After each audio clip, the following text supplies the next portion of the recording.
صلى الله على محمد.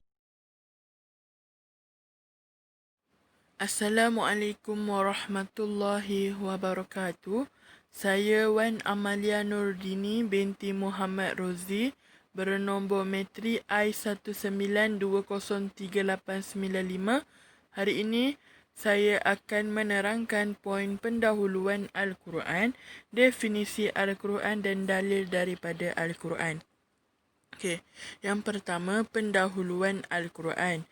Al-Quran adalah sumber rujukan utama untuk mengetahui hukum syarak. Okey, maksudnya kat sini, untuk mengetahui segala hukum-hukum syarak, benda yang utama yang kita kena rujuk adalah Al-Quran. Sebab Al-Quran ni adalah rujukan yang utama untuk setiap perkara.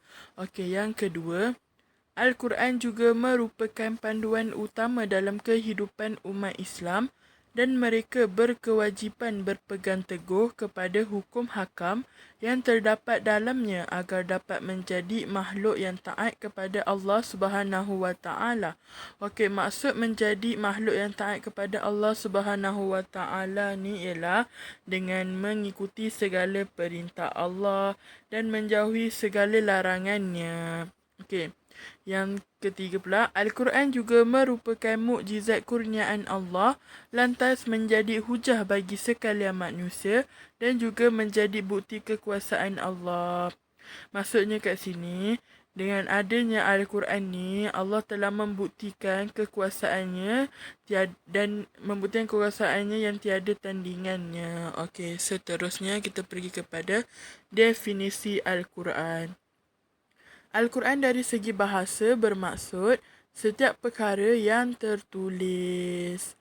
Maksudnya setiap perkara yang tertulis di dalam Al-Quran tu. Okey, dari segi istilah pula, kalam Allah Ta'ala dalam bahasa Arab yang telah diturunkan kepada Nabi Muhammad sallallahu alaihi wasallam yang tidak ada keraguan padanya. Ia juga kitab mukjizat dan terpelihara daripada penyelewengan. Dan ia juga disampaikan kepada generasi demi generasi dengan cara yang mutawatir dan juga ditulis dalam mushaf. Ia juga bermula dengan surah Al-Fatihah dan berakhir dengan surah An-Nas. Dan membacanya akan mendapat pahala. Okey.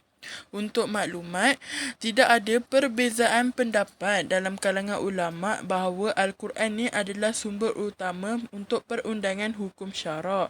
Dan ulama juga telah bersepakat bahawa Al-Quran adalah hujah dan semua hukum hakam yang terkandung dalamnya wajib diamalkan oleh semua manusia. Okey, seterusnya kita pergi kepada kehujahan Al-Quran. Okey, kehujahan Al-Quran ialah Al-Quran yang telah disepakati oleh semua ulama sebagai sumber utama hukum syarak yang mempunyai dalil kehujahannya seperti berikut. Okey, saya mulakan daripada dalil daripada Al-Quran. Okey. Terdapat banyak ayat-ayat Al-Quran yang membuktikan bahawa Al-Quran adalah hujah yang wajib diikuti. Antara firman Allah dari surah Al-Anfal ayat 1, Bismillahirrahmanirrahim.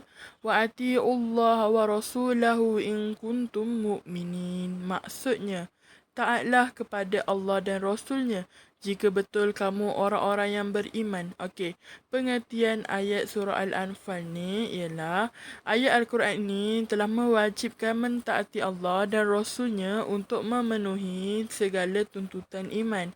Okey, apa yang dimaksudkan dengan mentaati Allah dan Rasulnya ini? Okey, maksud mentaati Allah adalah dengan mengikut dan beramal dengan kitabnya iaitu Al-Quran.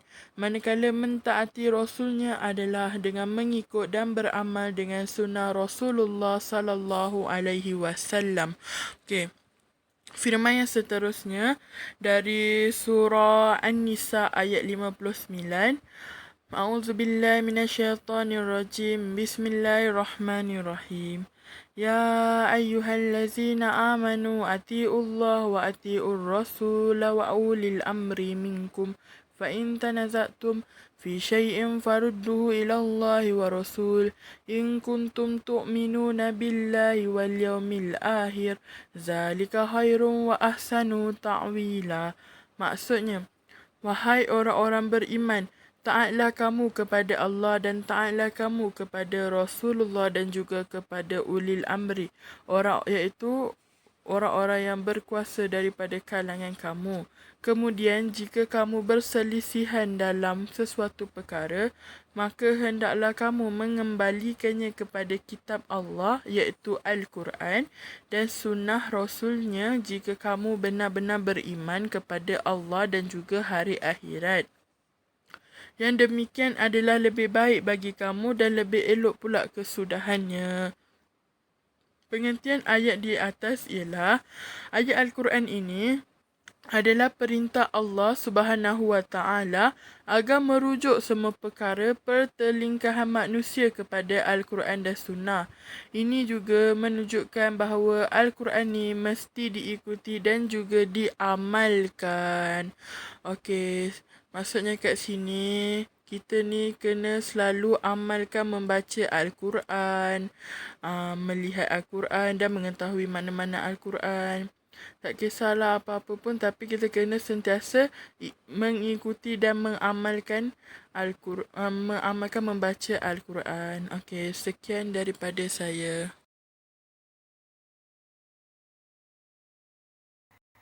Bismillahirrahmanirrahim. Assalamualaikum warahmatullahi wabarakatuh. Nama saya Nurul Amira binti Ramli. Pada hari ini saya ingin menerangkan tentang dalil daripada hadis. Okey, terdapat banyak hadis yang membuktikan bahawa Al-Quran adalah hujah yang wajib diikuti. Antaranya sabda Rasulullah sallallahu alaihi wasallam, taraktu fikum amaraini lan tadillu ma tamassaktum bihima kitaballahi wa sunnatan nabiyyi, yang bermaksud aku tinggalkan untuk kamu dua perkara yang mana kamu tidak akan sesat selama mana kamu berpegang dengan keduanya, yakni kitab Allah dan sunnah nabinya. Okey, pengertian hadis di atas, Rasulullah sallallahu alaihi wasallam telah memberi panduan untuk tidak berada dalam kesesatan, iaitu berpegang dengan ajaran Al-Quran dan sunnahnya.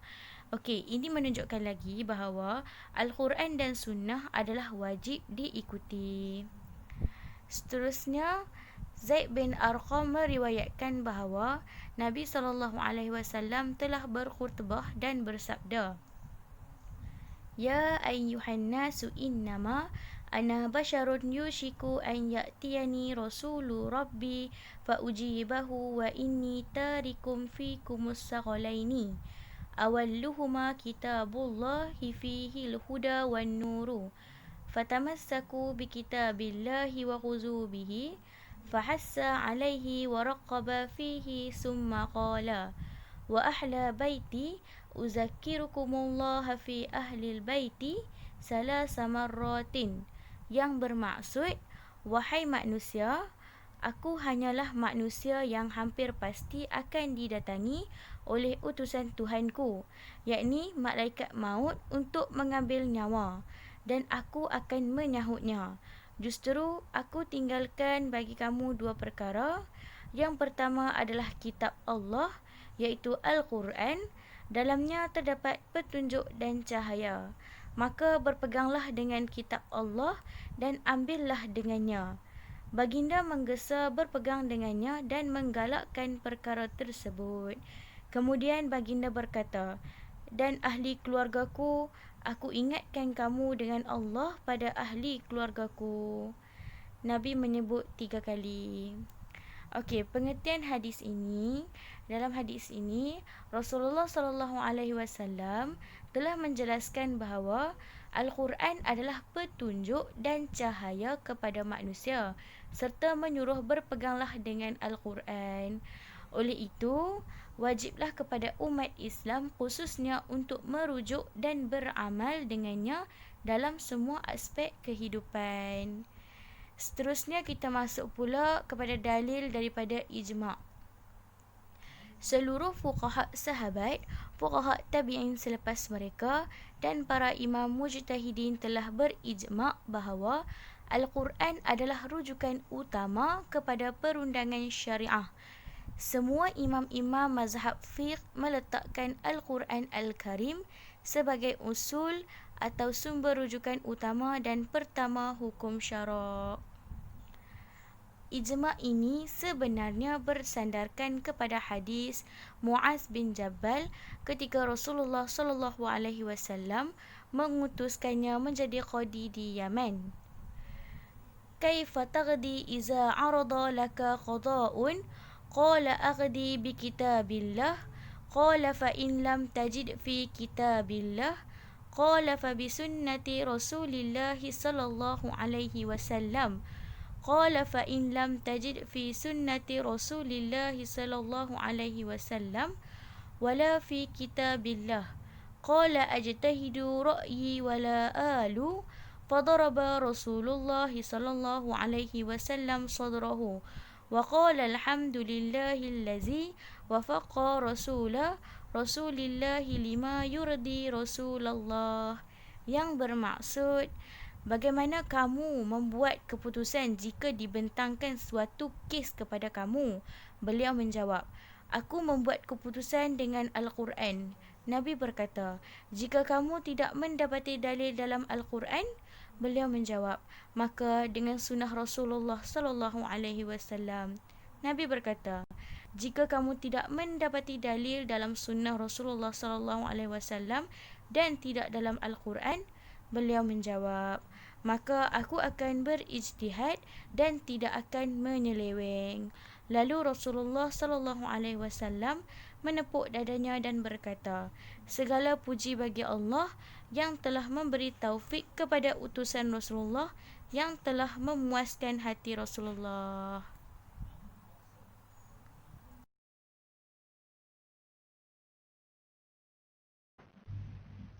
Bismillahirrahmanirrahim. Assalamualaikum warahmatullahi wabarakatuh. Nama saya Nurul Farhani binti Ahmad Taufik. Hari ini saya akan menerangkan serba sedikit mengenai ciri-ciri Al-Quran. Okey, boleh tengok dalam slide ni antara ciri-ciri Al-Qurannya. Yang pertama, Al-Quran diturunkan kepada Nabi Muhammad SAW. Yang kedua, Al-Quran diturunkan dalam bahasa Arab. Yang ketiga, lafaz dan makna Al-Quran daripada Allah Subhanahu Wa Taala. Yang keempat, Al-Quran disampaikan secara mutawatir. Yang kelima, Al-Quran diturunkan secara beransur-ansur. Yang keenam, Al-Quran dijaga oleh Allah. Dan yang ketujuh, Al-Quran itu adalah mukjizat. Okey, kita tengok dulu ciri yang pertama, iaitu Al-Quran diturunkan kepada Nabi Muhammad SAW. Okey, seperti mana yang kita tahu, Al-Quran itu merupakan kalam Allah yang menjadi syiar keagungan Islam. Jadi Al-Quran ini merupakan wahyulah daripada Allah Subhanahu Wa Taala kepada Nabi Muhammad yang diturunkan melalui perantaraan malaikat Jibril. Jadi Al-Quran ini merupakan pengakhiranlah bagi segala kitab dan juga diturunkan juga kepada Rasul yang terakhir, iaitu Nabi Muhammad SAW sebagai pembawa agama yang menyeluruh bagi sekalian alam dan pembawa berita gembira dan juga pemberi ingatan dan juga merupakan perlembagaan agung yang merangkumi segala panduan untuk menunjuk jalan kebenaran kepada manusia sejagat. Jadi Al-Quran ini diturunkan untuk dijadikan sebagai panduan hidup kita lah sebagai umat Islam ini. Jadi Al-Quran ini merupakan sumber rujukan utama umat Islam. Jadi kalau ada apa-apa permasalahan berkaitan hukum atau apa-apa sekalipun, kita perlulah berpandu kepada Al-Quran. Sebabnya dalam Al-Quran ni dah lengkap dah semua. Macam kalau kita persoalan yang kita tak tahu tu, jawapannya ada dalam Al-Quran. Jadi Al-Quran ni lengkaplah segala aspeknya dari segi akhlak, ibadah, syariah, akidah dan sebagainya. Jadi kita boleh tengok sebagaimana firman Allah dalam surah Al-Ma'idah ayat 48. Boleh tengok dalam slide ni. Yang bermaksud, dan kami turunkan kepadamu wahai Muhammad kitab Al-Quran dengan membawa kebenaran untuk mengesahkan benarnya kitab-kitab suci yang telah diturunkan sebelumnya dan untuk memelihara serta mengawasinya. Okey, jadi oleh itu kitab Al-Quran ini tidak samalah dengan kitab samawi yang lain seperti kitab Taurat yang diturunkan kepada Nabi Musa AS, kitab Zabur yang diturunkan kepada Nabi Daud AS, dan kitab Injil yang diturunkan kepada Nabi Isa AS. Tak samalah sebabnya kitab-kitab samawi ini diturunkan kepada nabi-nabi yang selain daripada Nabi Muhammad SAW. Ya, sebabnya yang kita tahu juga Al-Quran ini merupakan kitab yang diturunkan kepada Nabi Muhammad SAW sahaja. Okey. Jadi kita boleh tengok ciri yang kedua, iaitu Al-Quran diturunkan dalam bahasa Arab. Okey. Sebagaimana firman Allah dalam surah Az-Zukhruf ayat 3, boleh tengok dalam slide ni, yang bermaksud sesungguhnya kami jadikan kitab Al-Quran itu dengan bahasa Arab supaya kamu menggunakan akal untuk memahaminya. Jadi sebab itulah kita sebagai umat Islam ni perlulah belajar bahasa Arab supaya kita dapat memahami bahasa Al-Quran. Jadi memang digalakkanlah untuk kita umat Islam belajar bahasa Arab. Jadi bahasa yang digunakan di dalam Al-Quran ini hanyalah bahasa Arab sahaja, tak ada bahasa lain. Bahasa Arab ini juga merupakan bahasa yang digunakan oleh Nabi Muhammad SAW. Jadi kalau kita tengok Al-Quran yang ada pada hari ini lengkap dengan titik dan tanda baris serta wakaf yang mudahlah untuk kita membacanya. Sebabnya kalau tak ada titik, tanda baris, wakaf semua tu memang kita susahlah nak bacakan. Jadi Al-Quran yang ada sekarang ni memang dah lengkap lah, memang dah sempurna. Jadi dalam Al-Quran ni memang tidak ada bahasa lain, sebagaimana Imam Asy-Syafi'i pun pernah menyatakan bahawa tidak ada bahasa daripada Al-Quran ini melainkan dalam bahasa Arab. Jadi terjemahan Al-Quran ini, terjemahan Al-Quran yang menggunakan bahasa Arab ini tidak dianggap sebagai Al-Quran. Ia hanyalah terjemahan, sekadar terjemahan sahaja. Maksudnya kalau ada terjemahan dalam bahasa Arab tu, kita bukan anggap dia sebagai Al-Quran lah. Ia hanyalah sekadar terjemahan semata-mata. Okay, itu sahaja.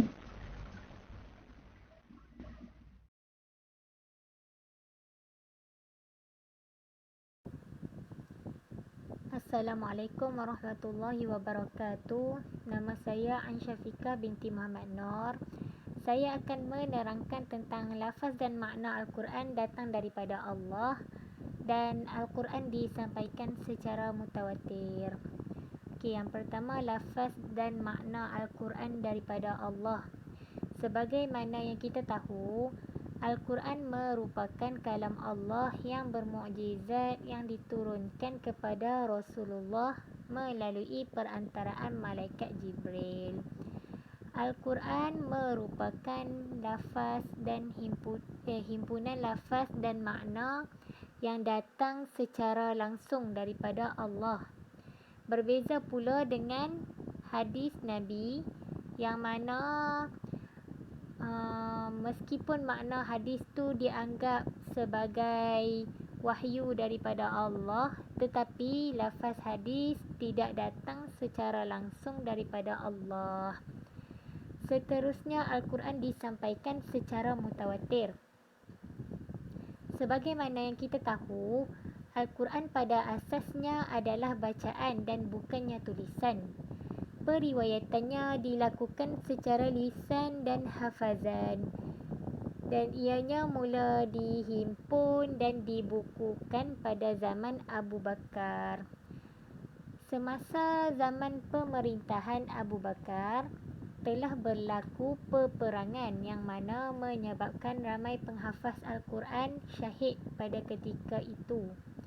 Jadi dengan peristiwa inilah yang mendorong Sayyidina Umar mencadangkan kepada Sayyidina Abu Bakar untuk mengumpul Al-Quran kerana dibimbangi Al-Quran akan terhapus dengan sebab ramai hafiz yang gugur syahid.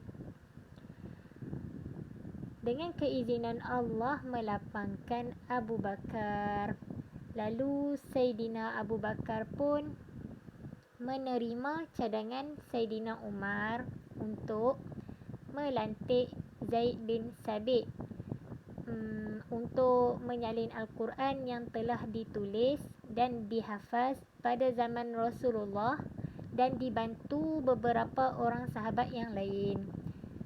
Saidina Abu Bakar turut meletakkan syarat bagi menerima hafalan tersebut, iaitu syarat yang pertama, sahabat yang ada padanya Al-Quran mesti datang dengan membawa 2 orang saksi, dan saksi ini bersaksi bahawa nas Al-Quran ini ditulis ketika hayat Rasulullah.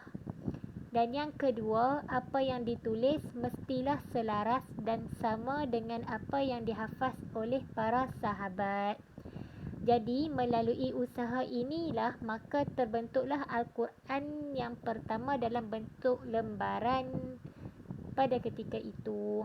Okey, berbalik kepada penyampaian Al-Quran, yang mana Al-Quran disampaikan secara mutawatir, yang bermaksud penyampai Al-Quran pada setiap zaman itu berada dalam jumlah yang sangat ramai. Rasulullah menyampaikan Al-Quran kepada ramai sahabatnya yang boleh menghafal Al-Quran. Jadi dekat sini mustahillah boleh berlaku penyelewengan dan kesalahan dari segi penyampaiannya. Dan pada zaman ini juga, ayat-ayat Al-Quran turut ditulis di atas kepingan kulit kayu, pelepah tamar, kulit biri-biri yang telah kering dan sebagainya. Baginda Rasulullah SAW turut melarang para sahabat daripada menulis selain daripada Al-Quran. Ini kerana bagi mengelakkan ayat-ayat Al-Quran bercampur dengan perkara yang lain. Sanad penyampaian Al-Quran secara mutawatir ini bersambung hinggalah ke Rasulullah. Oleh itu, apa-apa bacaan yang disampaikan bukan secara mutawatir tidak dipanggil sebagai Al-Quran. Sekian, terima kasih.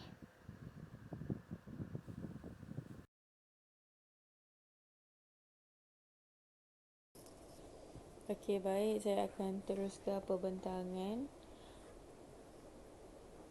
Nama saya Nurul Syafiqah binti Abdul Rahman. Nombor matrik I16301746. Saya akan meneruskan perbentangan pada muka surat 58. Al-Quran diturunkan secara beransur-ansur. Al-Quran itu diturunkan kepada Nabi Muhammad sallallahu alaihi wasallam secara beransur-ansur ataupun berperingkat dalam masa 22 tahun, 2 bulan, 22 hari, atau senang kita cakap 23 tahun. Di mana 13 tahun di Mekah dan 10 tahun di Madinah. Okey. Kenapa 10 tahun di Madinah dan 13 tahun di Mekah ni adalah pada ketika itu berlakunya penghijrahan Rasulullah daripada Mekah ke Madinah. Okey. Allah Subhanahu Wa Taala sengaja menurunkan Al-Quran secara berperingkat seperti mana firman-Nya Surah Al-Furqan ayat 32. Maksudnya, dan orang-orang yang kafir berkata, mengapa tidak diturunkan Al-Quran itu kepada Muhammad semuanya sekali dengan sekaligus. Al-Quran diturunkan secara beransur-ansur itu kerana kami hendak menetapkan hatimu, wahai Muhammad, dengannya, dan kami nyatakan bacaannya kepadamu dengan teratur satu persatu. Di mana dalam ayat tersebut adalah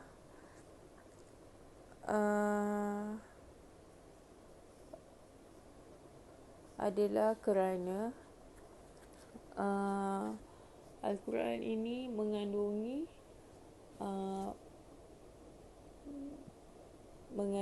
mukjizat yang besar, di mana kita dapat lihat kalau Al-Quran sebuah Al-Quran yang dicantumkan ke semua ayatnya, dia tidak mudah untuk dipelajari. Dia adalah perkara yang berat. Mungkin kalau diturunkan secara sekaligus menyebabkan manusia sukar untuk mempelajarinya pada ketika itu. Okey, Al-Quran dijaga oleh Allah. Al-Quran terpelihara daripada segala penambahan ataupun pengurangan sejak dahulu hinggalah sekarang. Walaupun ada cubaan untuk menyeleweng ayat-ayat Al-Quran, namun usaha itu tidak berjaya. Manusia tidak berdaya untuk menokok tambah ataupun mengurangkan ayat-ayat Allah Ta'ala ini kerana ini dijaga oleh Allah Subhanallah Ta'ala. Firman Allah Ta'ala Surah Al-Hijr ayat 9. Maksudnya, sesungguhnya kamilah yang menurunkan Al-Quran dan sesungguhnya kami benar-benar memeliharanya. Okey, pada poin yang ini adalah bagaimana Al-Quran ni tidak dapat dikurangkan ayatnya dan tidak boleh ditokok tambah. Okey, pada zaman sekarang, apa yang kita boleh katakan, kalau Al-Quran itu ditambah atau dikurangkan, kita tahu ramai orang yang menghafaz Al-Quran. Jadi kalau kita mengurangkan atau menambahkan, akan ada orang yang tahu, Al-Quran ni telah dikurangkan ayatnya ataupun ditambah ayatnya. Okey, selain pada itu, jika Al-Quran ditambah atau dikurangkan ayatnya, berlakunya perubahan makna yang nyata lah, macam tu. Okey, itu saja daripada saya.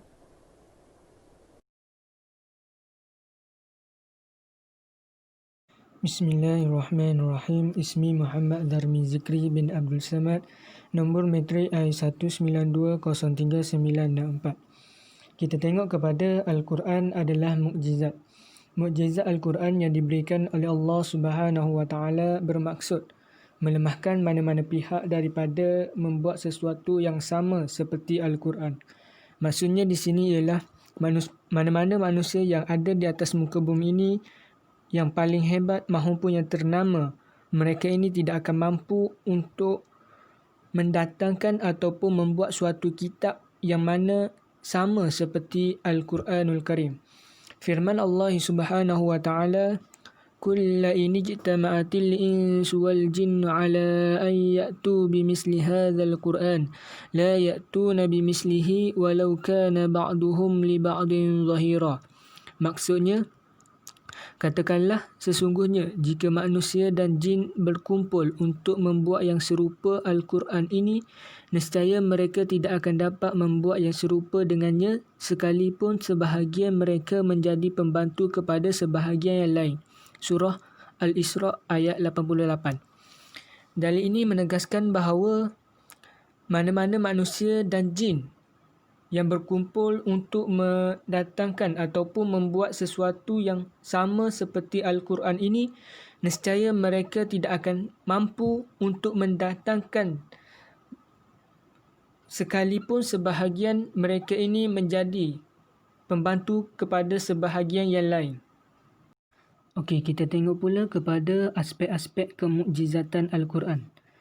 Terdapat banyak bentuk mukjizat yang terkandung di dalam Al-Quran. Ayat-ayat Al-Quran, ayat-ayat yang terkandung di dalamnya tidak boleh dicipta ataupun ditentukan oleh sesiapa sahaja melainkan hanya Allah Subhanahu Wa Taala. Maksudnya di sini ialah ayat Al-Quran ni tak boleh ditentukan ataupun direka cipta oleh mana-mana pihak. Seterusnya pada gaya bahasanya, isyarat-isyarat ilmiah dan hukum yang terkandung di dalamnya menjadi bahan kajian yang melahirkan ketakjuban bagi mereka yang beriman. ayat Al-Quran juga ini penuh dengan kesempurnaan dan selari dengan peredaran zaman. Selain itu, kajian saintifik juga banyak terdapat dalam Al-Quran yang mana penemuan sains baru diterokai sedangkan Al-Quran sudah mencatat mengenainya beribu tahun sebelumnya. Maksudnya ialah walaupun kajian saintifik ini baru menemui sesuatu tersebut sedangkan Al-Quran ini telah lama menceritakan ataupun mencatat mengenainya. Terusnya, ijaz Al-Quran, yakni kemukjizatan Al-Quran. Kemukjizatan Al-Quran ini melemahkan manusia untuk mencipta sesuatu yang sama dengan Al-Quran dan ianya terdiri daripada 3 aspek. Yang pertama ialah bahasa lughawiyah, yang kedua saintifik ilmiah dan yang ketiga pensyariatan tasyri'iyah. Antara aspek-aspek kemukjizatan Al-Quran yang telah dicapai oleh akal manusia dan juga telah diungkapkan oleh para ulama iaitu yang pertama, keharmonian uslub, keindahan dan ketelitian bahasa dalam Al-Quran. Poin yang pertama ialah gaya bahasa Al-Quran ini datang dalam bentuk yang sangat seimbang dari segi lafaz dan juga maknanya. Poin yang kedua ialah unik dari segi gaya bahasa yang menerangkan makna ayat yang tidak pernah ditulis oleh manusia. Bangsa Arab dahulunya memiliki kemampuan bahasa yang tidak dicapai oleh orang lain seperti kemahiran dalam berpuisi, syair ataupun prosa. Penjelasan dalam berbentuk sastra ini tidak dapat ditandingi oleh mana-mana pihak. Namun begitu, walaupun tidak dapat ditandingi oleh mana-mana pihak, bangsa Arab ini juga tidak dapat menandingi keindahan ayat-ayat suci Al-Quranul Karim. Poin yang ketiga ialah gaya bahasa dalam Al-Quran ini sangat bersesuaian dengan keadaan semasa, contohnya dalam bab pensyariatan. Poin yang keempat ialah uslub bahasanya amat ringkas, tepat dan padat dalam menunjukkan sesuatu hukum. Poin yang terakhir, jika ayat berkisar tentang akidah, ibadat, kekuasaan Allah seperti hari kiamat ataupun pelaksanaan azab Allah, maka gaya bahasanya berbentuk khitabi, yakni memberi kesan kepada hati, menggetarkan jiwa insan dan mengajak kita supaya memikirkan tentang kebesaran Allah Subhanahu wa taala. Kemukjizatan Al-Quran yang kedua ialah pemberitahuan tentang kejadian yang akan berlaku pada masa hadapan. Di dalam Al-Quran telah merakamkan berita mengenai pelbagai kejadian-kejadian yang akan berlaku pada masa hadapan. Firman Allah Subhanahu wa taala, "Yas'alunaka 'anis sa'ati ayyana mursaha, qul innama 'ilmuha 'inda rabbi, la yujalliha liwaqtiha illa hu. Sakulat fis samawati wal ard, la ta'tikum illa baghtah. Yas'alunaka ka'annaka hafiyun 'anha, qul innama 'ilmuha 'indallahi walakinna aktsaran nasi la ya'lamun." Maksudnya, mereka menanyakan kepadamu Muhammad tentang kiamat, bilakah terjadi? Katakanlah, sesungguhnya pengetahuan tentang kiamat itu ada pada Tuhanku. Tidak ada seorang pun yang dapat menjelaskan waktu terjadinya selain Allah Subhanahu wa taala. Hari kiamat itu sangat berat huru-haranya bagi makhluk yang ada di langit dan juga di bumi. Tidak akan ada datang kepadamu kecuali secara tiba-tiba. Mereka bertanya kepadamu seakan-akan engkau mengetahuinya. Katakanlah Muhammad, sesungguhnya pengetahuan tentang hari kiamat ada pada Allah, tetapi kebanyakan manusia tidak mengetahui. Dalil ini membuktikan bahawa akan adanya sesuatu yang berlaku pada masa hadapan, iaitu hari kiamat, di mana kejadian ini tidak akan diketahui oleh sesiapa pun pada waktu itu.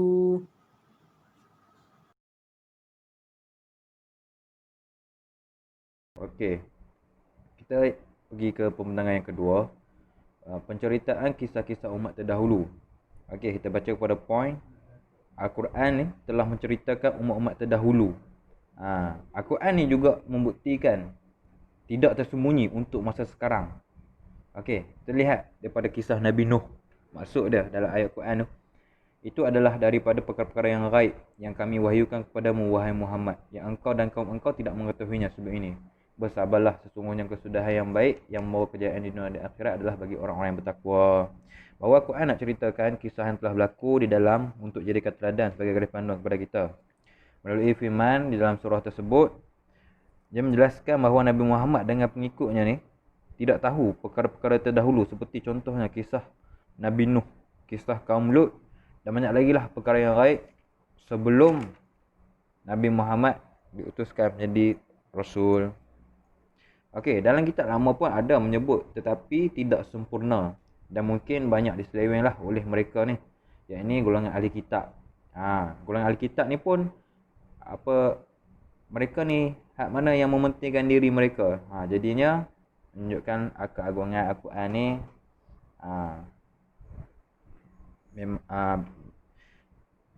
keagungan Al-Quran ni lah menunjukkan kisah-kisah yang terdahulu ni dan tidak tersembunyi. Okey, kita ke kejadian makhluk dalam semesta. Al-Quran mendorong manusia agar memikirkan makhluk Allah yang lain, termasuk yang ada di langit dan bumi, memikirkannya sendiri, bumi yang ditempatinya dan di alam yang mengitarinya. Kita tengok dalam ayat Al-Quran tu maksud dia, dan tidakkah orang kafir itu memikirkan dan mempercayai bahawa sesungguhnya langit dan bumi itu pada asal mulanya bercantum sebagai benda yang satu. Lalu kami pisahkan antara keduanya dan kami jadikan dari air tiap-tiap benda yang hidup. Maka mengapa mereka tidak mahu beriman? Kita baca maksud pun kita dah boleh faham kejadian makhluk dalam semesta ni. Al-Quran ni berfungsi sebagai peneguh keimanan kita kepada Allah. Contohnya melalui kejadian ataupun penciptaan makhluk dalam semesta. Terlihat pada kejadian alam, contoh langit ni tidak bertiang. Proses kejadian manusia pun kita boleh lihat. Angin tidak nampak oleh mata kasar. Semuanya telah diceritakan dalam Al-Quran. Semua yang berada di langit dan bumi ni, kejadian makhluk dalam semesta ni telah diceritakan dalam Al-Quran. Jadi ni tujuan kena belajar. Sebab itulah kita kena belajar ilmu falak, botani semua ni. Untuk apa? Untuk meningkatkan keimanan, keteguhan dan kejituan iman kita. Okey. Kesimpulan, Al-Quran ini adalah kalamullah. Al-Quran ini sebagai kalam Allah. Dan yang kedua, Al-Quran ini sebagai panduan hidup kepada orang Islam. Al-Quran ni dia memberi panduan kepada orang Islam. Ibadah dia, cara dia nak beramal, beriman kepada Allah. Okey. Yang ketiga, Al-Quran ini mukjizat Nabi yang kekal relevan sepanjang zaman. Memang relevan pun sepanjang zaman. Kalau kita lihat tu, sampai sekarang pun kita masih guna lagi Al-Quran ni. Tidak ada keraguan terhadap Al-Quran ni.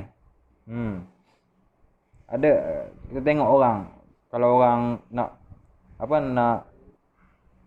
mengistibat, nak cari penyelesaian, mereka juga akan menggunakan Al-Quran ni. Kerana Al-Quran ni relevan. Dan yang terakhir, kesimpulan untuk bab Al-Quran ni, intibati Al-Quran meliputi semua aspek kehidupan manusia. Memang benar, Al-Quran ni meliputi semua aspek kehidupan manusia dengan segi jasmani, rohani. Memang lengkap dan meliputi semua aspek kehidupan seharian kita. Kita solat 5 waktu, kita mengucap 2 kalimah syahadah. Itulah tanda-tanda kita beriman terhadap Al-Quran. Jadi setakat itu saja untuk pematangan untuk Al-Quran. Jadi sekian, terima kasih. Assalamualaikum warahmatullahi wabarakatuh.